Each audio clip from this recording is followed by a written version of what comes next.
بسم اللہ الرحمن الرحیم۔ ناظرین، جیسا کہ وسیم رضوی نے 26 آیات کے خلاف آواز اٹھائی ہے اور ان کو دہشت گردی سے جوڑا ہے اور ان آیات کو آتنکواد سے جوڑا ہے، تب سے ہی سوشل میڈیا پر، خاص کر یوٹیوب پر کچھ لوگوں کی عجیب عجیب باتیں اور ان آیات کے خلاف پروپیگنڈے اور ان آیات کے خلاف طرح طرح کی باتیں سامنے آ رہی ہیں، جن سے ہم مسلمانوں کے دلوں میں بھی وسوسے پیدا ہو رہے ہیں، غیر مسلموں کو بھی ان کے خلاف غلط پیغام دیا جا رہا ہے۔ لہذا ہماری ذمہ داری ہے کہ ہم ان آیات کا صحیح مطلب بیان کریں اور آپ لوگوں کو بتائیں کہ ان کا مطلب وہ نہیں ہے جو وسیم رضوی بیان کرتا ہے، بلکہ ان کا مطلب صحیح وہی ہے جو حدیث سے اور قرآن سے اور ہمارے بزرگان دین سے جو تشریح ان آیات کی مروی ہے۔ تو آج کی ویڈیو میں ہم بتلائیں گے ان 26 آیات کون سی ہیں اور ان 26 آیات کا صحیح مطلب کیا ہے۔ ان کو سمجھنے سے پہلے یہ سمجھنا چاہیے یہ تمام آیات جہاد سے متعلق ہے۔ سب سے پہلے ہمیں جہاد کے مطلب کو سمجھنا ہوگا۔ جب ہم جہاد کا صحیح مطلب سمجھ جائیں گے تو ان آیات کے مطلب کو سمجھنا ہمارے لیے بہت ہی آسان ہو جائے گا۔ جہاد کے لیے سب سے بنیادی چیز یہ سمجھ لینا چاہیے کہ جہاد کے بارے میں 4 چیزیں جاننا ضروری ہے۔ نمبر 1، جہاد کیا ہے، جہاد کے معنی کیا ہیں۔ نمبر 2، جہاد کی قسمیں یعنی جہاد کتنے پرکار کے ہوتے ہیں۔ نمبر 3، جہاد کا مقصد، اس کا مقصد کیا ہے۔ اور نمبر 4، جہاد کن لوگوں پر فرض ہے۔ جہاں تک جہاد کے معنی ہے تو جہاد یہ لفظ جہد یا جہد سے بنا ہے، جس کے معنی ہے کسی چیز کو حاصل کرنے کے لیے بھرپور کوشش کرنا اور اس کے لیے محنت کرنا۔ اس کے اصطلاحی معنی علامہ منظور احمد افریقی نے یہ کیے ہیں کہ جہاد کے اصطلاحی معنی دشمن سے مقابلہ کرنے کے ہیں، اور وہ طاقتور زبان سے ہو یا کسی عمل کے ذریعے ہو۔ یہی تعریف علامہ مرتضی احمد زبیدی نے تاج العروس کے اندر کی ہے۔ یہ ہو جہاد کے معنی۔ اب دوسری بات ہے جہاد کی قسمیں، جہاد کتنے پرکار کے ہوتے ہیں۔ تو ایک جہاد بالمال ہوتا ہے۔ جہاد بالمال یعنی مال کے ذریعے جہاد کرنا، جہاں پر مسلمانوں پر یا قوموں پر ظلم ہو رہا ہے، جہاں پر دشمنان اسلام مسلمانوں پر ظلم کر رہے ہیں، وہاں ظلم کو روکنے کے لیے مالی مدد کرنا اور وہاں پر مال فراہم کرنا، یا وہاں جو ہماری قومیں لڑ رہی ہیں ان کی مالی مدد کرنا، یہ جہاد بالمال ہے۔ چنانچہ قرآن کریم میں بھی اللہ رب العزت نے فرمایا لیکن الرسول والذین آمنوا معه جاہدوا باموالہم وانفسہم، کہ رسول اور جو لوگ رسول کے ساتھ ہیں وہ لوگ اپنے مال اپنی جانوں کے ذریعے جہاد کرتے ہیں۔ تو اس آیت کے اندر مال کے ذریعے جہاد کرنے کا بھی تذکرہ ملتا ہے، تو لہذا مال خرچ کرنا مظلوموں کے لیے اور ظلم کو روکنے کے لیے یہ بھی جہاد بالمال ہے۔ دوسرا ہے جہاد باللسان۔ جہاد باللسان یہ ہے کہ ظلم کے خلاف آواز اٹھائی جائے، یعنی جو بھی پروپیگنڈے ہو رہے ہیں اسلام کے خلاف، مسلمانوں کے خلاف، اور جو بھی سوشل میڈیا پر تذکرے ہوتے ہیں، ان تمام چیزوں کا زبان کے ذریعے بائیکاٹ کیا جائے اور لوگوں کو صحیح مطلب اس کا بتلایا جائے، تو یہ جہاد باللسان ہے۔ اس کی دلیل بھی حدیث کے اندر ملتی ہے۔ چنانچہ کعب بن مالک رضی اللہ عنہ جو شاعر اسلام میں سے تھے، یعنی شاعر تھے جو اسلام کے لیے شعر کہا کرتے تھے اور دشمنوں کو اپنے اشعار کے اندر جواب دیا کرتے تھے۔ ایک مرتبہ انہوں نے پوچھا اللہ کے رسول شاعری کے بارے میں آپ کیا کہتے ہیں؟ اللہ کے نبی صلی اللہ علیہ وسلم نے فرمایا کہ بے شک مومن ہتھیار کے ذریعے جہاد کرتا ہے اور زبان کے ذریعے بھی جہاد کرتا ہے، اس ذات کی قسم جس کے قبضے میں میری جان ہے۔ جب آپ شعر کہتے ہیں دشمنوں کے خلاف تو وہ ایسے ہوتے ہیں جیسے کہ آپ ان کے اوپر تیر برسا رہے ہیں۔ تو اس حدیث کے اندر حضور صلی اللہ علیہ وسلم نے شعر گوئی کو اور ظلم کے خلاف آواز اٹھانے کو اور صحیح مطلب بیان کرنے کو تیر کی مانند قرار دیا، جو کہ اسلام کا ایک مضبوط اور جنگ کا ایک مضبوط ہتھیار ہے۔ تیسری بات آتی ہے جہاد کا مقصد کیا ہے۔ اسی کے اندر تیسری قسم آئے گی جہاد فی سبیل اللہ۔ یہ جہاد کا ایک بنیادی اور ایک بیسک مقصد ہے کہ جہاد فی سبیل اللہ یہ وہی جہاد ہے جس کا حکم قرآن کریم کے اندر ملتا ہے، جس کا حکم احادیث مبارکہ کے اندر بھی ملتا ہے، اور جو بعض صورتوں کے اندر فرض ہوتا ہے اور بعض صورتوں کے اندر فرض کفایہ ہوتا ہے۔ جہاد فی سبیل اللہ یہ وہ جہاد نہیں ہے جس کا نام لے کر آج مسلمانوں کو، اسلام کو بدنام کیا جا رہا ہے۔ یہ وہ جہاد نہیں ہے جس کو آج دہشت گردی سے تعبیر کیا جاتا ہے۔ یہ وہ جہاد نہیں ہے جس کو آج آتنکواد سے جوڑا جاتا ہے، جس کے نام پر آج معصوم بچوں کی جانیں لی جا رہی ہیں، اور آج جو غیر مسلموں میں بھی اور بعض مسلمانوں کے ذہنوں میں بھی بٹھا دیا گیا ہے کہ جہاد ایک برا عمل ہے۔ یہ وہ جہاد نہیں ہے۔ جب تک دشمن کی طرف سے جنگ مسلط نہ ہو جائے، جب تک دشمن کی طرف سے کوئی جنگ کا ارادہ نہ ہو، تب تک آپ ہتھیار نہیں اٹھائیں گے۔ یہ وہ جہاد ہے جس کا امیر یہ کہہ دے کہ دشمن کے بچوں کو، دشمن کے بوڑھوں کو، دشمن کی عورتوں کے اوپر آپ ہاتھ نہیں اٹھائیں گے۔ یہ وہ جہاد ہے جس کے بارے میں حکم ہے کہ آپ رات کے اندر اچانک حملہ نہیں کریں گے۔ جب تک دشمن پوری طرح تیاری میں نہیں ہے تب تک آپ حملہ نہیں کریں گے۔ یہ وہ جہاد ہے۔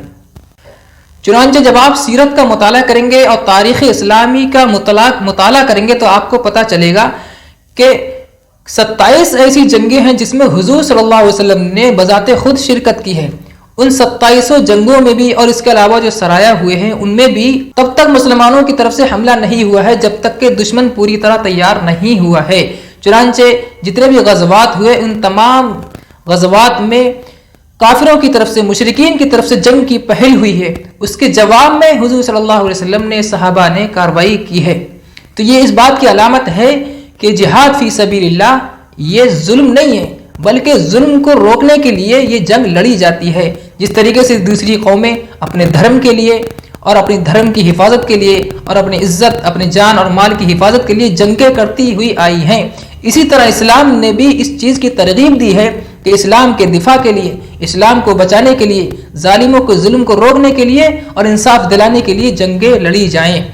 جس طریقے سے آپ دیکھتے ہیں صلیبی جنگیں مشہور ہیں، صلیبیوں نے اپنے دھرم کے لیے جنگیں لڑی ہیں، اسی طرح ہمارے وطن کے وطنی بھائیوں نے بھی، یعنی ہندو بھائیوں نے بھی اپنے دھرم کے لیے جنگیں لڑی ہیں، ہندو بادشاہوں نے بھی اپنے دھرم کے لیے جنگیں لڑی ہیں، اسی طرح اسلام نے بھی اس کی ترغیب دی ہے۔ تو ناظرین، یہ تمام باتیں آپ کے سامنے جہاد کے متعلق آ گئیں، اور یہ بات اور ذہن نشین رکھ لینی چاہیے کہ جہاد فی سبیل اللہ کا اطلاق صرف اس صورت میں ہوگا کہ جب کوئی شخص ہتھیار لے کر اسلام کے لیے اور ظلم کو روکنے کے لیے لڑ رہا ہو، اسی پر صرف اور صرف جہاد فی سبیل اللہ کا اطلاق ہوگا۔ باقی جہاد باللسان اور جہاد بالمال، ان کے اوپر جہاد فی سبیل اللہ کا اطلاق نہیں ہوگا۔ اگر کوئی کرتا ہے تو یہ جہالت ہے اور اس کی بہت بڑی لا علمی کی دلیل ہے۔ اس کے علاوہ کسی اور چیز پر جہاد فی سبیل اللہ کا اطلاق نہیں ہوگا۔ جہاد فی سبیل اللہ کا مطلب ہی یہی ہے کہ اسلام کے لیے جنگ کرنا اور اسلام کے لیے لڑنا اور ظلم کو روکنے کے لیے اور انصاف کو قائم کرنے کے لیے لڑنا۔ اب آئیے چلتے ہیں ان 26 آیات کی طرف جن کے خلاف وسیم رضوی نے آواز اٹھائی ہے۔ ان میں سے پہلی آیت سورہ نساء کی 89ویں آیت ہے کہ وَدُّوا لَوْ تَكْفُرُونَ كَمَا كَفَرُوا فَتَكُونُونَ سَوَاءً فَلَا تَتَّخِذُوا مِنْهُمْ أَوْلِيَاءَ حَتَّى يُهَاجِرُوا فِي سَبِيلِ اللَّهِ فَإِن تَوَلَّوْا فَخُذُوهُمْ وَاقْتُلُوهُمْ حَيْثُ وَجَدتُّمُوهُمْ، جس کا ترجمہ یہ ہے کہ اللہ فرماتا ہے کہ کافر لوگ چاہتے ہیں جیسے یہ لوگ کفر کر رہے ہیں تم بھی کفر کرو، تاکہ تم اور کافر ایک جیسے ہو جاؤ، اور تم ان کافروں کو دوست مت بناؤ جب تک کہ وہ اللہ کی راہ میں ہجرت نہ کر جائیں۔ اگر وہ کافر لوگ اس کی خلاف ورزی کریں تو انہیں جہاں کہیں بھی پاؤ قتل کر ڈالو اور ان کو دوست مت بناؤ۔ تو وسیم رضوی نے اس آیت کو لے کر یہ اعتراض کیا ہے کہ اس آیت کے اندر یہ حکم ہے فَإِن تَوَلَّوْا فَخُذُوهُمْ کہ کافر لوگ اگر انکار کر دیں، آپ کی بات نہ ماریں، فَخُذُوهُمْ ان کو پکڑو، وَاقْتُلُوهُمْ اور قتل کر ڈالو، حَيْثُ وَجَدتُّمُوهُمْ جہاں کہیں بھی پاؤ، اور ان کو دوست مت بناؤ۔ تو وسیم رضوی کہتا ہے اس آیت کے اندر ڈائریکٹلی کافروں کو قتل کرنے کا حکم دیا گیا ہے، گویا کہ یہ آیت دہشت گردی کا سبق دیتی ہے اور آتنکواد کو بڑھاوا دیتی ہے، نعوذ باللہ۔ اس آیت کا صحیح مطلب سمجھنے کے لیے سب سے پہلے اس آیت کا پس منظر یعنی بیک گراؤنڈ کو سمجھنا ہمارے لیے بہت ضروری ہے۔ اس آیت کا پس منظر یہ ہے کہ جب اسلام ہلکے ہلکے بڑھنے لگا اور مسلمانوں کی تعداد بڑھنے لگی تو مکے کے کافر بے چین ہو گئے اور مسلمانوں کو ستانا شروع کر دیا، طرح طرح کی تکلیفیں کفار مکہ نے مسلمانوں کو دینی شروع کر دی۔ لہذا آئے دن واقعات آتے کہ کبھی فلاں صحابی کو گھسیٹا جا رہا ہے، کبھی فلاں صحابی کو مارا جا رہا ہے، کبھی حضور صلی اللہ علیہ وسلم کو تکلیفیں دی جا رہی ہیں، کہ جب مسلمان کفار کی مصیبتوں سے تنگ آ گئے